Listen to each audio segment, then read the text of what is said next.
하나님의 말씀 요한계시록 19장 7절이 되겠습니다. 우리가 즐거워하고 크게 기뻐하여 그에게 영광을 돌리세. 어린 양의 혼인 기약이 이르렀고 그 아내가 예비하였으니. 아멘. 어린 양의 혼인 기약이 이르렀고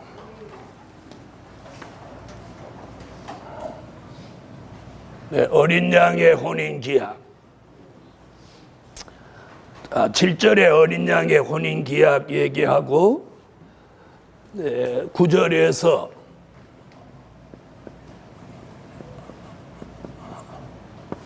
계시록 19장 9절 읽어줘.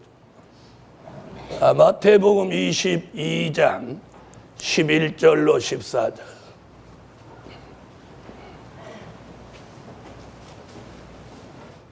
자, 계시록 19장에서 이 말씀이 나왔다고 해서 이게 19장에서 이런 일이 있다 이런 얘기 아닙니다.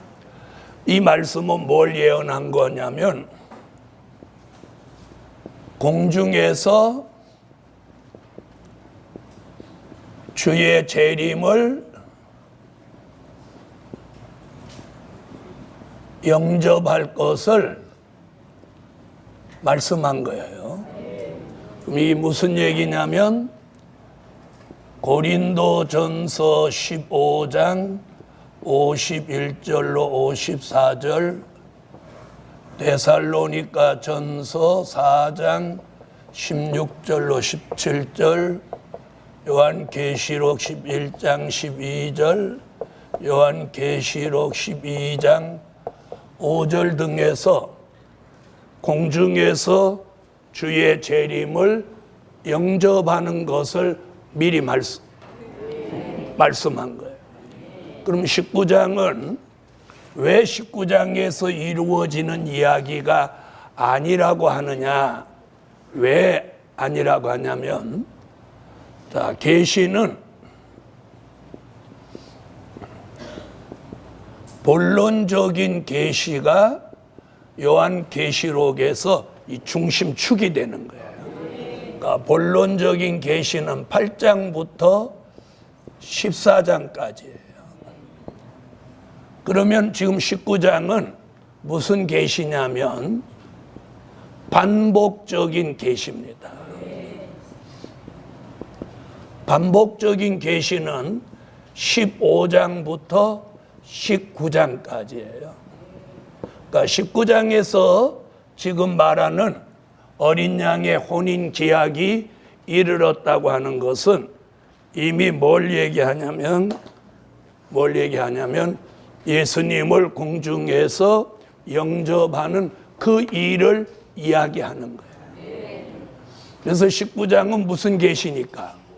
반복적인 계시니까 이미 몇 장에서 이루어지는 걸 11장 12절 공중에서 주를 영접하는 이야기는 그 기준이 여기에요.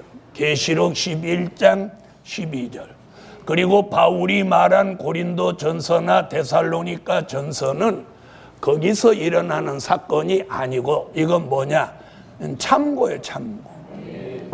오늘날 많은 종들이 잘못되는 기준이 뭐냐? 잘못 가는 기준이 이걸 기준 잡으니까 그래. 이걸 기준 잡고 이걸 참고로 하기 때문에 틀어져 버리는 거예요.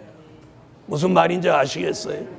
자, 율법의 기준은 모세오경, 십자가의 기준은 사복음서, 로마서, 바울서신, 주의 재림의 기준은 요한계시록. 아멘.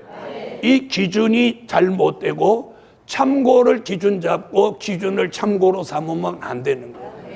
그래서 주의 재림의 기준은 어디다 둬? 11장 12절.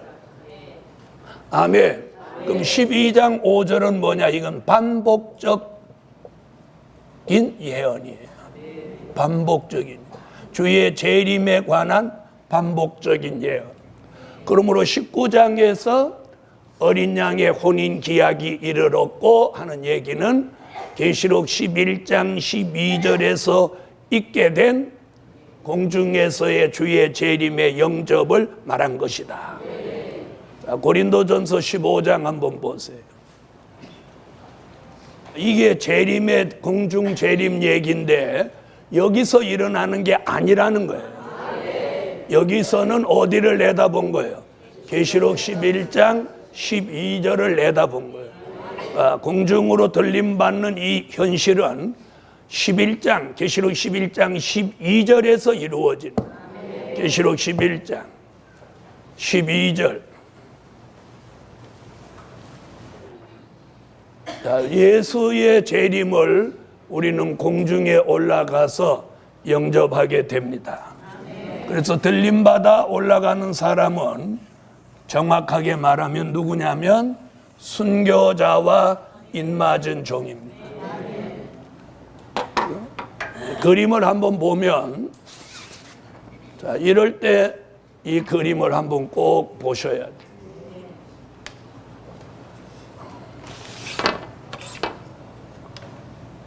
자, 예수님은 하늘 보좌에서 공중을 경유해서 지상에 오십니다.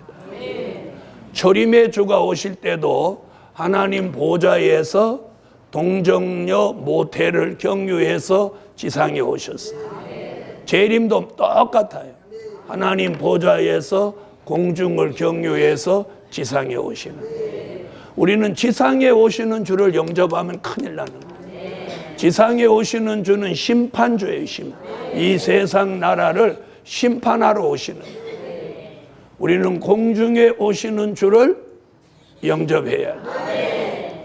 그래서 이 주님이 오시기 전 3년 반 동안 하나님의 인맞은 종 14만 4천이 다시 예언을 하는 거예요. 지난밤에 말씀같이 다시 예언을 할 때 무슨 권세?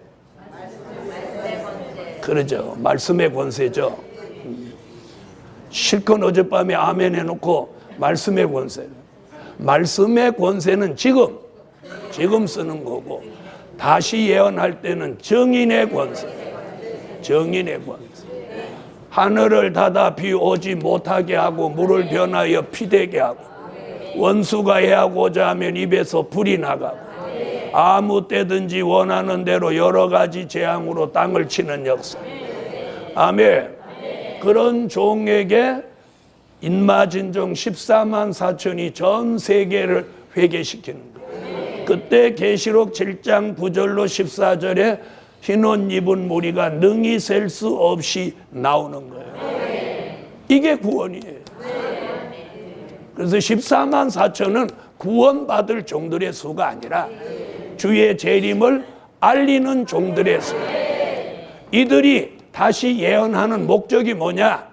능히 셀 수 없는 무리를 회개시켜서 5개월 환란이 닥치면 예비처라는 곳에 인도하는 거예요. 인도하고 나면 이들이 돌아와서 3일 반 동안 쓰러져 죽었다가 이들이 생기받아 살아날 때 이때 순교자가 살아나요. 순교자가 살아나고 인맞은 종이 살아나면 계시록 11장 12절에서 공중에서 주의 음성이 이리로 올라오라. 음성을 듣고 들림을 받아 올라가는 거예요. 이 얘기를 지금 19장에서 하는 거예요. 어린 양의 혼인 기약이 이르렀고, 다시 말하면 이런 일이 가깝다 이 말이에요. 가깝다 이 말. 이것이 계시록에서 지금 예언하고 있는 될 일이에요. 이걸 알든 모르든 믿든 안 믿든 이런 시대로 우리는 가는 거예요.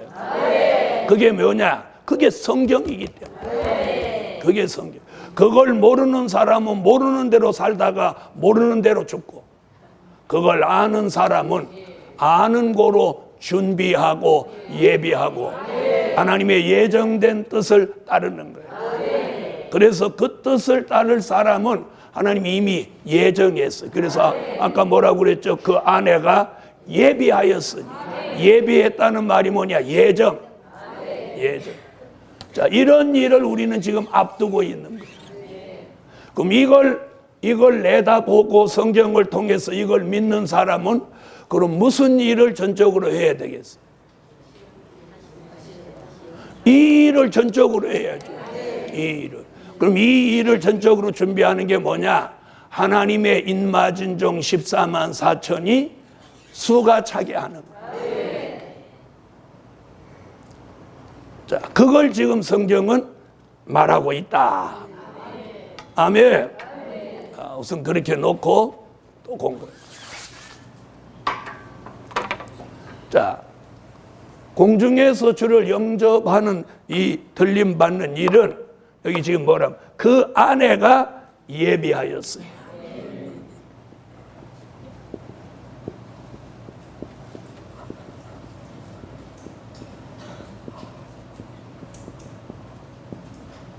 그럼 이 아내를 예비하는 건 누가 예비해요? 누가 예비하는지도 모르고. 누가 예비하는 거예요? 네. 삼위일체 하나님이 예비하는 거예요. 뭐 주님이 예비한다고 해도 맞고 하나님이 예비한다고 해도 맞는 거예요. 그래서 아내를 예비했다. 예비했다는 얘기가 뭐냐? 준비됐다. 그런 얘기예요. 그게 뭐예요? 예정. 그래서 이사야 선지는 이사야 43장 1절에 그걸 지명이라고 그래요. 지명했다. 지명했다. 자, 다 같이 이사야 43장 1절. 여러분, 이렇게 지명하신 종은 절대로 바뀔 수가 없어요. 이 지명은 안 바뀌어요. 그러니까 조금 부족이나 허물이 있더라도 그래서 하나님이 그 앞에 보면 조성한다고 그러죠. 조성. 조성이라는 말은 뭐냐면 말씀으로 재창조한다. 우리가 말씀으로 재창조를 받아야 돼. 그래서 조성, 아내가 예비인 지명했다. 요엘 선지는 뭐라고 그랬느냐면 요엘서 2장 29절로 30절에 지명한 종을 남종, 여종 이렇게 말하고 남종, 여종. 자, 요엘서 2장 29절로 30절 남종과 여종. 그래서 여종들도 쓰신다는 거예요. 그래서 하나님이 남자에게도 여자에게도 신을 부어서 종으로 쓰신다는 거예요. 그 종이라고 하는 개념은 지금까지 우리가 알고 있는 개념이 아니에요. 지금까지는 목사라는 개념을 가지고 있는데 하나님이 목사라고 다 쓰는 거 아니에요. 그래서 여기서 종이라고 하는 개념은 목사님이 아니에요.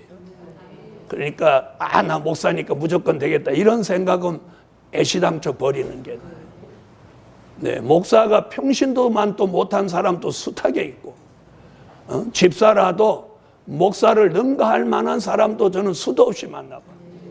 그래서 이 땅 위에서 어떤 직분 거기 연연하지 마세요. 여기서는 종이라고 하는 개념을 43장에서는 뭐냐면 지명한 사람이 종이에요. 지명한 사람. 그 다음에 요엘은 신을 받은 사람이 종이다. 아멘.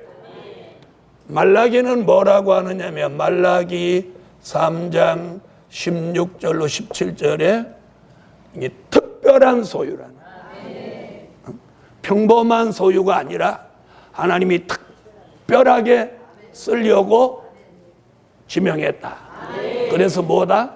특별한 소유다. 자, 말라기 3장 16절로 17절. 무슨 소유? 특별한 소유. 자, 그런 종을 다니엘은 뭐라고 하느냐면 다니엘서 12장 3절에 지혜 있는 종이라. 지혜 있는 종. 다니엘서 12장 3절. 자, 여기서 말하는 지혜는 어떤 지혜냐면 다니엘서 12장 9절로 10절에 봉함한 책의 말씀을 깨닫는 지혜. 깨닫는. 그냥 머리가 영리하다 뭐 이런 차원이 아니에요. 머리가 좋아서 공부 잘한다 이런 지혜를 말하는 거 아니에요. 자, 12장 9절로 10절. 오직 지혜에 있는 자는 깨달으리라. 그 지혜가 바로 마지막에 하나님이 쓰시는 종의 지혜예요. 자, 그걸 사도 요한은 뭐라고 하느냐면 요한계시록 1장 1절에서 반드시 속히 될 일을 보이시는 종이다. 된 일이 아니고 될 일. 계시록 1장 1절. 자, 이런 종을 계시록 7장 1절로 4절에는 이마에다 하나님의 인을 친 종 14만 4천이 나온다는. 자, 누가 내가 하나님의 인 맞았다 명찰 타고 다니지는 않지만 하나님의 어딘가에는 14만 4천이 있는 거예요. 이런 종들이 앞으로 모이게 돼 있는 거예요. 모이게 돼 있어요. 자, 7장 1절로 4절. 이 사람들이 예수님의 아내로 예비되어 있는 거예요. 자, 그럼 아까 주의 재림을 영접할 사람이 누구라고 그랬어요? 순교자와 인맞은 종이라고 그랬죠? 자, 보세요.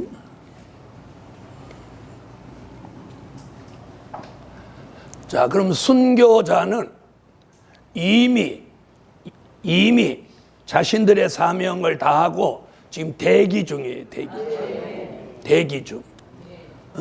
다 같이 순교자는 대기 중. 순교자는 지금 딱 대기하고 있는 거예요. 대기하고 아무것도 할 거 없으니까 뒤딱 기도만 하는 거예요. 여기 한번 보면 지금 대기하고 있어요. 순교자들의 영혼이 하나님 보좌 앞에 다 모여가지고 이 세상에 있는 악한 것들을 다 심판하고 우리 빚값을 갚아주시고 자신들 살아나게 해달라고. 그래서 이제 주님이 이제 공중에 임재하는 그날 자기들은 다 살아나는 거예요. 순교자가 다 살아나는 거예요. 자, 순교자에게 오직 소망이 있다면 뭐예요? 살아나는 거죠. 부활이에요. 부활. 순교자의 부활. 순교자는 언제 부활하느냐면 주님이 공중에 딱 임재하시는 날. 그때 순교자가 다 살아나는 거예요. 그러니까 순교자는 지금 이제 우리 살아날 날이 이제 가깝다. 얼마나 기분 좋겠어. 그러니까 기도를 더 빡세게 하는 거예요.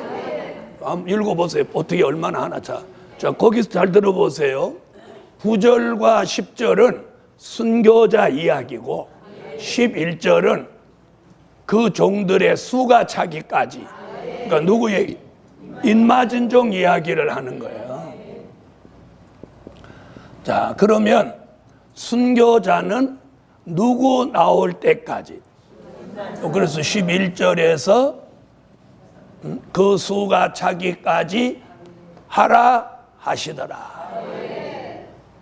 자, 그러면 보좌 앞에서는 순교자가 지금 대기하고 살아날 준비를 대기하고 무엇하고 있어요?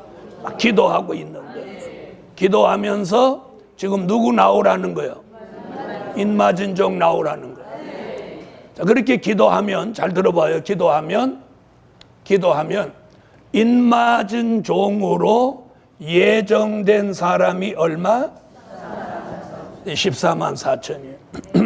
그럼 14만 4천으로 예정된 사람에게는 누구의 기도가 내려와? 그렇죠. 이 순교자의 기도가 인맞은 종으로 예정된 사람에게 내려온단 말이에요. 그러면 어느 날 갑자기 요한계시록이 보이기 시작합니다. 자, 계시록 1장 1절 찾아보세요. 보인다고 했나 안 했나? 계시록 1장 1절 보이시려고 나오죠? 보이시려고. 자, 이제 여기서 잘 들어야 돼요. 계시록이 이제 보여. 그러면 어떻게 해야 되냐? 여기를 집중해서 올인해야 돼. 보이기 시작하면. 그런데 보이는데 여기에 올인 안 하고 딴 데 끼웃끼웃하면 되는 게 없어. 되는 게 없어. 네, 그래서 요한계시록을 보이실 때는 그 종으로 하여금 뭘 하시냐면 땅의 길이 막히게 한다. 땅의 길이 막히게 하는 거예요. 그래서 하나님이 길을 딱 가로막아가지고 되는 게 없어. 되는 게. 이 길을 가야 일이 술술 풀리는 거예요. 그런데 인간은 막 계산을 해보는 거야. 이해 득실을 따지고 막 이러는 거야. 깊이 기도하면서 그분의 뜻을 따르지 않고. 무슨 말인지 아시겠어요? 그래서 우리가 지금 무슨 얘기하려고 그러냐. 말씀도 된 일만 고집하지 말란 말이에요. 될 일의 말씀 시대가 왔단 말이에요. 왔단 말이에요. 앞으로 한번 두고 봐봐. 이제. 보나. 다 같이 땅의 길이 막힐 때 머리 박지 말고 하늘의 길이 열리니 옆으로만 받지 말고 하늘을 쳐다봐. 그래서 하늘의 길이 열리면 그 다음 나오는 게 뭐냐. 땅의 길 또한 열린다.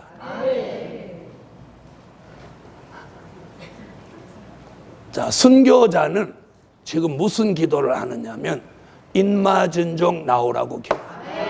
왜 그러냐면 인마진종 14만 4천만 차면 그로부터 3년 6개월 되는 그 시점에서 자기들은 다 살아나는 거예요. 그러니까 지금 순교자는 누구 인마진종 하나 나온다 이러면 순교자가 딱 집중적으로 기도를 합니다. 그래서 순교자는 지금 인마진종 나오기를 딱 기도합니다.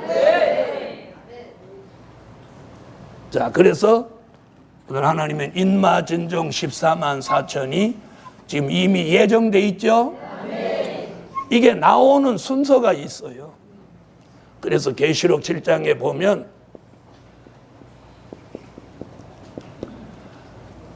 지파가 12지파가 있어요. 12지파. 그러면 어떤 지파에 속한 사람이 제일 먼저 나오냐면 유다 지파에 속한 사람이 제일 먼저 나오는 거예요. 제일 먼저. 그럼 여러분은 어느 지파면 좋겠어? 이제 좋다고 그랬죠? 얘기를 끝까지 잘 들어야 돼. 그러면 제일 마지막 지파가 뭐냐면 베냐민 지파야. 그럼 유다 지파는 1번부터 12,000번까지가 이게 유다 지파예요. 유다 지파. 유다 지파. 자, 그러니까 되게 번호도 좋은 것 같지? 1번부터 12,000번까지니까. 그렇죠? 소위 이게 장자의 축복이에요. 장자의 축복. 그러면 베냐민 지파는 별로 제일 마지막 지파니까 별거 아닌 것 같죠? 자, 들어보세요. 그럼 베냐민 지파는 몇 번서부터 몇 번까지야? 13만 2천 1십 100천만 1번부터 몇 번까지? 14만 4천 번까지. 베냐민 지파가 제일 번호가 복잡하네. 자, 지금 제가 무슨 얘기하려고 하냐. 베냐민 지파로 지명받은 사람이 있고 유다 지파로 지명받은 사람이 있어요. 이 순서가 임의로 바뀌지 않아. 무슨 말인지 아세요? 그러면 어느 지파부터 계시록이 열려? 바로 그거예요. 그 얘기하려고 해요. 계시록 1장 1절에 반드시 속히 될 일이 그 종들에게 보이시려고. 그러니까 이게 다시 말하면 인맞는 순서가 계시록을 보이는 순서와 같은 의미입니다. 같은 의미. 그러면 무조건 유다 지파 해야죠. 어? 무조건 유다 지파 해야 돼요? 안 해야 돼요? 해야죠. 그러면 이제 들어봐요. 유다 지파로 인을 맞았어. 그럼 다 들어왔다고 하자고. 그런데 유다 지파는 번호를 먼저 탔기 때문에 14만 4천 번 나올 때까지 기다려야 돼요. 기다려야 돼요. 기다려야 돼요. 그럼 베냐민 지파는 나오자마자 나가면 돼요. 그러면 베냐민 지파가 좋아요? 유다 지파가 좋아요? 자, 베냐민 지파 이제 얘기해요. 베냐민 지파는 14만 4천까지 베냐민 지파야. 그러니까 누군가는 마지막 한 명이 14만 4천 번이야. 요 사람이 안 오면 14만 3,999명이 요 한 명을 기다려야 돼. 그래서 1번이 굉장히 중요하고 14만 4천 번이 중요해요. 왜? 알파와 오메가니까. 여러분, 정한 때가 되었다. 2014년에 들었으면서 하나님은 주의 종에게 정한 때가 되었다. 이게 주의 종에게 주신 계심. 정한 때가 되었다. 여러분이 믿거나 말거나. 믿거나 말거나. 여러분, 언젠가는 정한 때가 되는 거예요. 그 정한 때가 되는 것이 제목마다 다르지만, 예언마다 다르지만, 하나님은 종에게 정한 때가 되었다고 주신 말씀은 확실해요. 그래서 더 담대해지는 거예요. 더 담대해지는 거예요.